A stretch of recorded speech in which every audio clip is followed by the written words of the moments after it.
तृप्ती संतोष बिजवे. मी लोकनायक बापूजी आणि महिला महाविद्यालय यवतमाळ इथे शिकते. जमातवाद निर्मूलनासाठी उपाययोजना. Point number 1. जमातवादी पक्षांवर बंदी. भारतात जात, धर्म, पंथ या आधारावरच्या जमातवादी राजकीय पक्षांची संख्या फार मोठी आहे. भारतीय राजकीय व्यवस्थेत जमातवादी विचार व कार्यक्रमांच्या आधारित उभे असतात आणि विकास पावतात. Point number 2. भूतकालीन वारसा बदलविणे. भारताचा भूतकाळ पाहता मुळातच जमातवादी द्वेष नव्हता. प्राचीन भारत आणि ब्रिटिशांच्या आगमनापूर्वीच्या भारतात हिंदू, मुस्लिम, शीख व इतर जात जमातीचे लोक एकत्र व सौंदर्यपूर्ण जीवन जगत होते.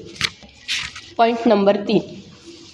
सकारात्मक जनमत तयार करणे. सर्व प्रकारच्या प्रसारमाध्यमांच्या सहाय्याने परमत किंवा परधर्म सहिष्णुतेची भावना लोकांमध्ये रुजवली पाहिजे.